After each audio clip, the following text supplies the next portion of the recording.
Thank you for tuning in to another episode of RIA Collective. I'm your host, Charlie Van Derven. Always the same guy, same intro, same words. But we do have a unique guest today, so I'm excited to introduce my new friend. He comes out of large insurance world and is working in a hybrid model. And we're going to learn from his experiences moving into a more independent role within that world and bring some advice to those of you who are sitting in a place where it's all quotas and all products and maybe don't feel like you've got that extremely pure client relationship. My new buddy, Chris Price, with Wealth Solutions Partners out of Fort Lauderdale, Florida. He's got an awesome view. So if you're watching this on YouTube, as opposed to listening to it on one of the listening platforms, you can see Chris has an awesome view. He's done well for himself. Good corner office, huh, Chris? So first off, anybody tuning in, thank you for being here. Appreciate you listening. And to my new friend, Chris Price, thanks, dude. I appreciate you bringing some of your experience and wisdom to RIA Collective. Yeah, no problem at all. Well, thank you for having me. Dude, let's jump in. Yeah. When we were getting acquainted with each other, you come out of a large insurance organization and still really actually part of that organization, but in more of a hybrid independent role. Chris, share your path a little bit, man. Let's get started there. Yeah. So my I want to say my path is unique, but probably isn't.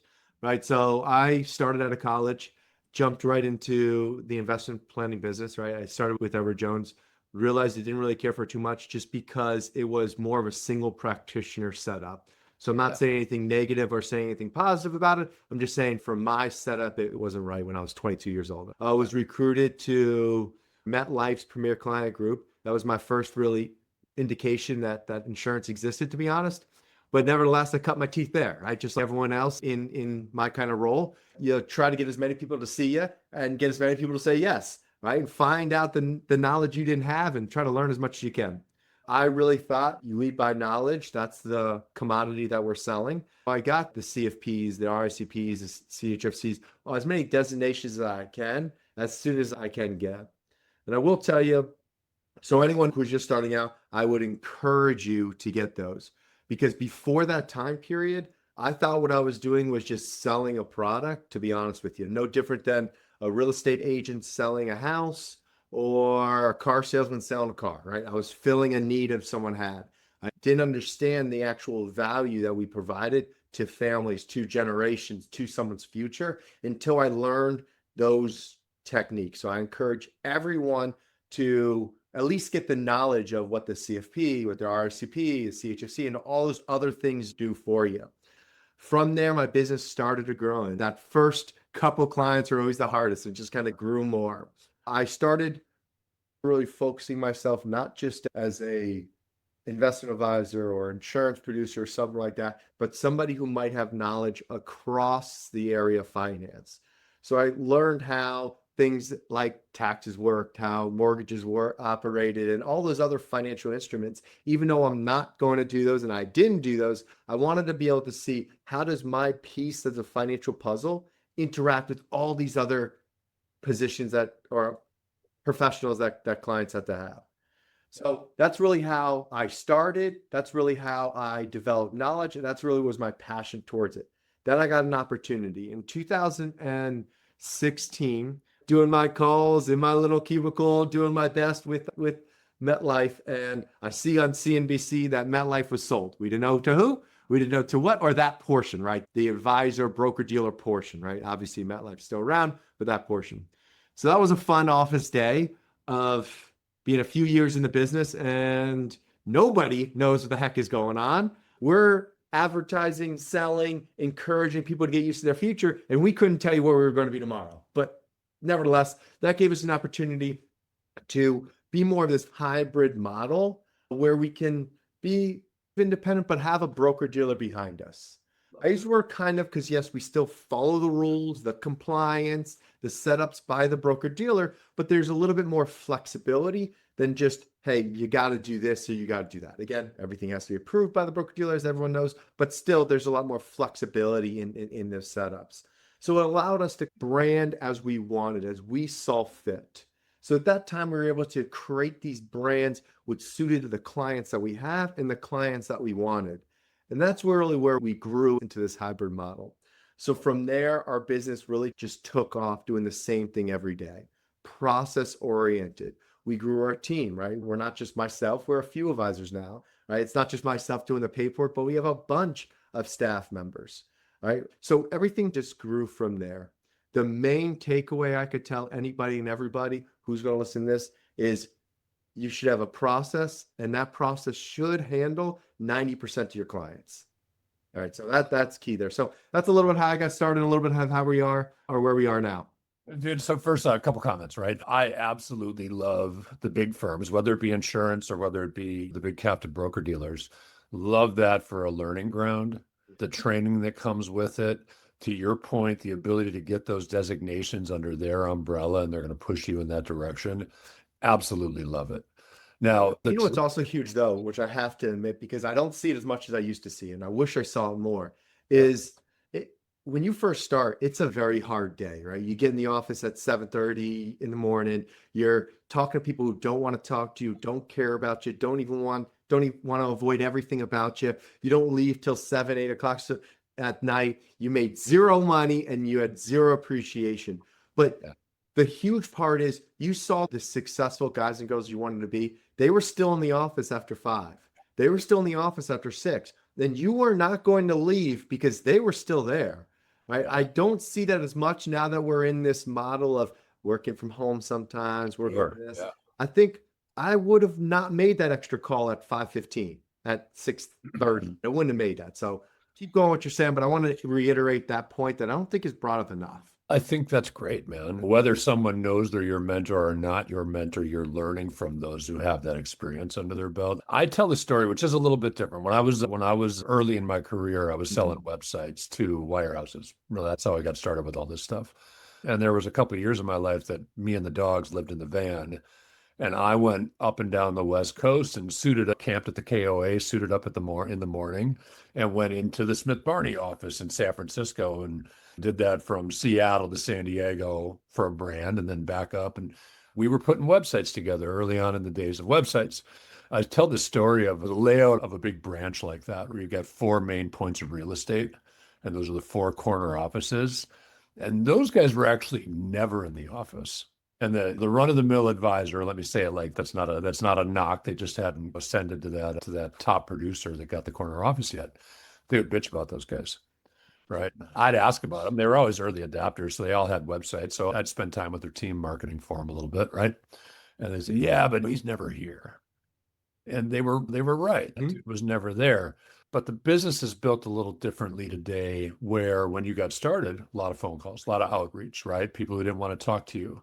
Whereas those established people, those guys with the corner offices, they were never there because they were probably golfing with a client in the morning, right? And they were meeting with the executive director of an association they were instrumental with in the afternoon. And they had lunch with a COI. And they had dinner with this group. I joke that they're all in their late 50s, early 60s. Most of them are overweight. They drive a sports car, maybe on their 3rd wife, right? Gold watch, right? Because that's what happens when you got to do lunch out with a client every single day. You might be on exactly your 3rd wife. It's hard to maintain the first one. Yeah, you're eating 4 meals a day, and all of your time, to your point, your time 7 a.m. to 7 p.m. is dedicated to the business, right? So knowing that's what it's going to take, first off, if you don't have that in you, you got to find a different industry, man, because it does really take a lot of effort to establish that base that then allows you to grow. Well, I do want to talk about that too, because that was a mistake that I saw in my first career was with the big firm, a lot of times they'll try to maybe partner you up, prepare you up with a bigger advisor to try to help you be more educated, understand how things work. And when I first got in, they partnered me up with a guy like that, a corner office guy who was never in the office. And it was actually more of a problem than one of those mid-level guys. The reason is I couldn't see how I get to where I was to where they were. At that role, let's say where I am now, I don't sell anything. There is so many people who have either heard my name, they're referred to me, they understand the process, they want to be a part of the process, they think highly already of how the setup is, that there is no, hey, you need to do this. They're already flown in there. When I was first set up with that guy, I see people just saying, "Oh, wow, can you imagine this guy? He's great." Nobody was saying that about me.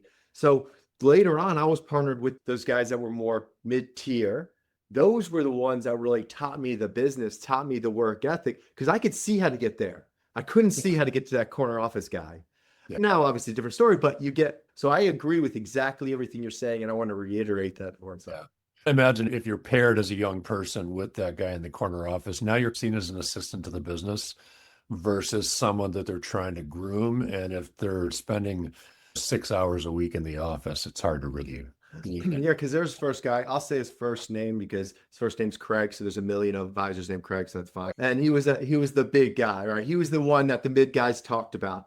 And I'm like in a meeting, I'm shadowing a meeting, and the advisor Craig walked out for something. I can't remember exactly. And the client, wow, can you believe Craig? He's so amazing. He does this, blah, blah, blah. I love working with him. I can't believe how great he is for me. And he's just honoring this advisor. And again, I couldn't see how the people I called who hung up on me all day become that person. I couldn't see that.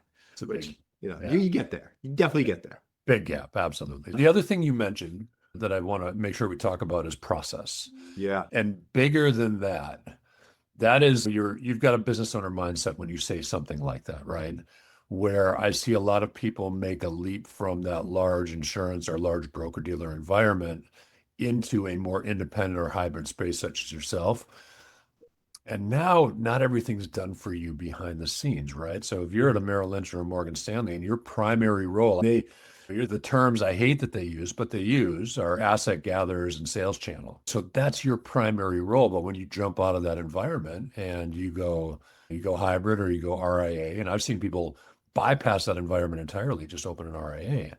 There's more of a business owner mindset that you have to bring with you that they're not cultivating, right? So speak to that a little bit. I know, having owned this business for 13 years, process is everything.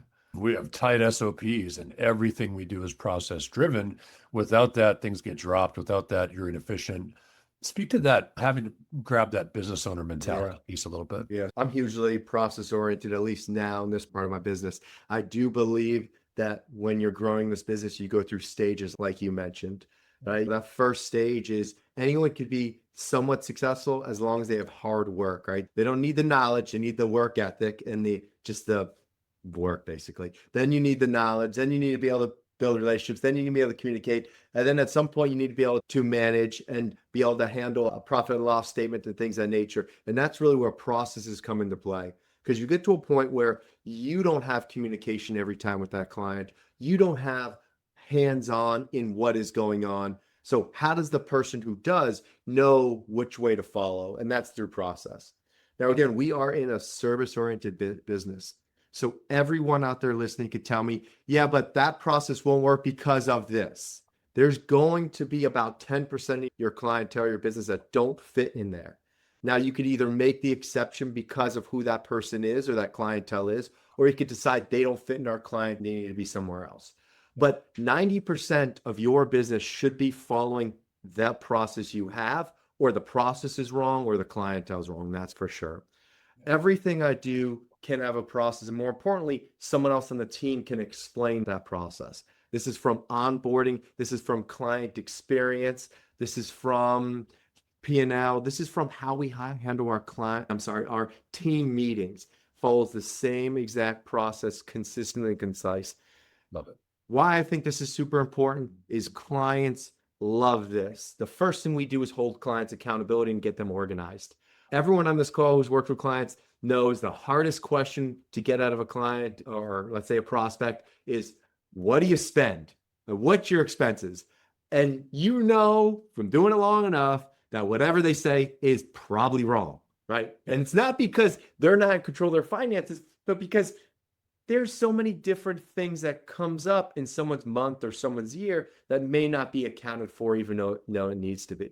So clients are going to gravitate to someone or a team that has a process that can explain their process clearly, and they actually get to fulfill or live through that process. Yeah. So if there is, I know this is a shorter podcast. If there is processes you want to talk about, we could talk about them in clear, concise ways. That's really up to you. But again, everything has a process and a number behind how that's calculated. Yeah, dude. And if you're open to it, we'll get your contact info. So if people are interested, they can reach out directly. And if you're not open to it, we'll cut that part out of the. That's the one thing I do love about this business is there's no copyright. We do share data, right? I've Yeah. been to a million conferences and they always have somebody who's done something very successful talk about how. I don't see, no offense to Apple, I love them as a company, but I don't see them making their patents open source, right? Yeah. But in this industry, everything is basically open source. And 99% of everyone is willing to share that information to make the industry better as a whole. Yeah, it is pretty cool that way. One more topic I want to gather, because you have gone through this exercise, as have I, and for me, it was the most painful part. Actually, it's a two-parter, but it was probably the most painful part of the business for me. But that's building a team, right? So curiosities around what are you looking for, right? So as you break away and you start to build this business around yourself, you got to build a team, got to have your support. So what are you looking for when you hire? And then the second part to that, Chris, is for me, the most painful part of growing this business was going from strategy big thinker to basically HR director. We were 13 people at one point, and we've restructured and changed them over the years, but that was the hardest part of the business for me. I didn't like it. Managing people's day in and day out of drama at home or drama in the office or whatever. That was the hardest part for me. So first, what do you look for in building a team? Second, how do you deal with some of that management of the team? Yeah, I laugh when you said a couple of key points there because it's not so much about the person you hire, it's how you act as the hiree. It's how you act as the manager. It's how you developed a business, a process, a solution. These clients become more like family to you, and now you're expecting somebody else to be part of that, and you're asking them to be you, and they're not you. They're not you. They're not you, and they may be very caring individual, but it's just a different setup. So the first thing I did and the hardest goal I had was change yourself to be a better manager, a better team lead, then find the right person. Now, mind you, you need that other aspect too. We're going to talk about that because that's the question you asked. But that I had to laugh a little bit when you said had to switch from that visionary to that HR, because the most important thing you could do is change yourself to influence and to increase the person you want to influence and increase, then just change the person. With that being said, is I did go through a few or a bunch of people. One thing that I've learned though is I don't hire someone's past, I hire their personality. Their personality is going to help me help value what role they need. So first and foremost, what role is the role that you're looking for? And does that personality support that? Most people's first hire in this business is a personal assistant. Define to me what that really is. Is that someone doing the administration side of it? If you don't hire someone who's detail oriented, who's a big picture thinker, they're not going to do a very good job at that role at all. So if their personality is someone who is maybe charismatic, comforting, brings joy to your life, but they're not as detail oriented, they're more communication, then that is not the person you want. That's not the role you want. Let me phrase that. That may be the person you want, but not for that role. That may be the person you want for something else. So the second thing after being able to acknowledge who you are, be able to make adjustments to who you are, is hire the personality that best fits that role. If it's a detail-oriented role, hire a detail-oriented person, right? If it's a big picture ideal, hire a big picture person. If there's a lot of communication with clients, you better hire someone who has a good personality for those clients. And in our business, ideally someone who has more of a friendly personality that allows people to control their emotions when money's high, money's low, because that's going to happen. Right? So definitely hire someone to their personality, understand the role that you want them to do. Right now, I have many teammates. They all do a different piece of the business, and they all have a different role. Now, can they do the other person's? Maybe at some point, but not to the extreme because of that. So those are the key things I would talk about when it comes to hiring, growing your team, understanding who you are, and understanding who they are too. Yeah. Awesome, man. That's great advice. And yeah, and I don't think I could evolve enough. And at a team of 13, that was my shortcoming. I'd throw in there, make sure they compliment you, right? Make sure it's a compliment to your skill set. Not that they tell you you're good at stuff, but that they compliment your skill set. Yeah. Whereas I'm strategy, I need people that are going to implement. Anyway. To your point though, 13 is hard for that statement you just made. because your strategy, you need people to implement. To me, that might sound like, hey, I need to see that person who does the implement. I need to be involved in that communication. But 13, you can't, I shouldn't say can't. It's hard to manage 13 people's day and do your job. 13 people, you need a manager in between that. You need someone that maybe 7 of them, 5 of them will report to, and you're only reporting to that one. When that skill that you talk about is you may be the visionary, do you do a good job of making that second person the visionary, and they do the good job of those implementators? So you added a whole other skill of how do I make sure my business is growing, even though I have no direct contact with the people making it grow? That's right. Yeah. And know what I would say, know what you're good at, right? I've come up in a business development role, so I've always been pretty good at building the business, right? Managing the people was not my skill set. And so to your point, a couple of managers in between that handle the team, make sure things get fulfilled. Yeah. Yeah. Lots of changes. AI allowed us to restructure. Now I don't have to, now that's a different. AI is a whole other animal. There's a reason That's why I think conversation. every topic has something to do with AI because Yeah. it's a whole other animal. It's if I can't say what I think about the business today, it's going to be the same I think about it in 10 years. And that's probably one of the factors right there. But I think it puts the highlight on the relationship, puts the highlight on the service, right? What you do well today, I think is magnified going forward. Yeah. Right. But I also think 10 years ago, 20 years ago, 30 years, whatever the time period, we used to have this idea in our head as advisors of, hey, you have 125 clients. And the reason that theory came out was there was a lot of psychology books on how many complex relationships you can remember at one given time. And that was the whole thing. So the whole industry, you probably talked to 1,000 RIAs. They're like, oh, I have 120 clients. I have 150 clients. It's always around there based on that setup, right? Yeah. What you do is you don't change the number of clients, you change the assets that you're willing to manage. Agreed. I don't know if that's going to be acceptable anymore because with AI and with all these other systems in place, I should be able to have more than 125 complex relationships, right? I don't remember anyone's phone number anymore, but I have way more than 125 phone numbers.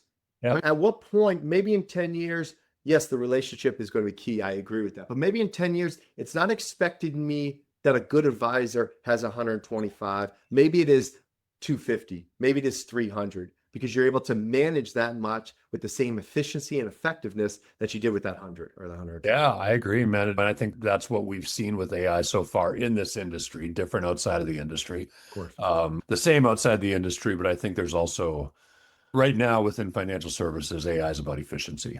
You've got all the note takers that have come up, right? And just making your job easier across the board. That's a great point you bring up. So you talk about teams, the note taker. So we use a note taker on all our meetings, right? Sure. Zooms and all stuff like that.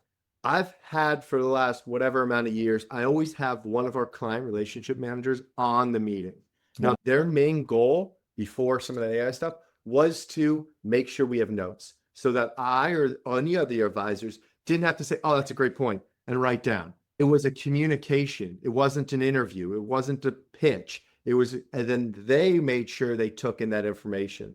They made sure that, hey, they reminded you, if we're on Zoom, they reminded you, hey, this person like this or something like that. But now that person has shifted into being part of the conversation and building the relationship. Well, the AI took the bulk of those note gathering. You're hitting the nail right on the head with it's about the relationship more than maybe some of the information now. You're hitting the nail on the head with AI has made it more efficient. That person is directly involved in that client's life, not just a note taker typing away. I love that. And like we don't have anything running right now because it's bad for recording, but I've always got Fathom running in the background, which means I don't have to pay attention to what's going on in my notepad, though I keep one. You can be fully present within that conversation. How many times has someone said something that you overlooked? Because maybe you were trying to answer a question they already asked, but then because clients, everyone does this, they'll ask something or they'll say something that you need to address. They'll continue their train of thought. You'll sometimes forget what that extra part was because you're addressing this point. Totally. And then later you get those notes and they're saying, hey, this person has this or this person has that. And like, wow. Or what I love is someone will say, oh, my child, John Smith. And they'll continue their sentence. You might not have got that full name there, or you might have forgot because you didn't write it down. Now you know it, or a date of birth or something like that. There's these key details that make you an impactful person in that person's life that you may miss without some of those. Yeah. Yeah. Love it. Love it. So, dude, I think you and I could go on for a long time. Yeah. Yeah. But we got to wrap it up. Chris, I'll ask you one more time. Anybody who's listening, if they want to reach out to you, learn more from your experience, talk about processes, which I think was a really important thing that you brought up. You open to that? Yeah, I'm definitely open to that. If they're watching us, they could see how to reach out to me right there on the screen. So they could be right there at the email and the phone number. You could obviously send that information out. I would just, if you do reach out to me somehow, reference this podcast so I know what you're talking about. Just like everyone else on the call, I get 1,000 emails, and one of our staff members handles that. So I only see what is relevant. So make sure you address that this is where you're coming from so we know to get that tonight. Yeah. And for those of you not watching on video, it's Christopher Price at financialguide.com. Phone number is 954-625-1531. And just tell me so I'm on RIA Collective. Chris, thank you, man. I appreciate you lending some of your wisdom to me and the listening crowd today. Yeah, I love it. Thank you for inviting me. You're doing some great things. I know we talked a lot about some of the things you're doing during a few other calls. Look forward to continue the relationship with you and working with you. Yeah, dude, appreciate you like crazy. And for all of our listeners, I make sure I say, like the kids say, subscribe, share it. If you've got people who are in that big box environment that are looking for a little more independent role, turn them onto the podcast, RIA Collective. And if you know any RIAs or hybrid advisors that want to share their story, come out of an environment like that, send me an email or hit me up on LinkedIn. I'm super active there. Chris, thanks again, man. Appreciate it. And on behalf of my new friend, Chris Price, it's Charlie Van Derven signing off.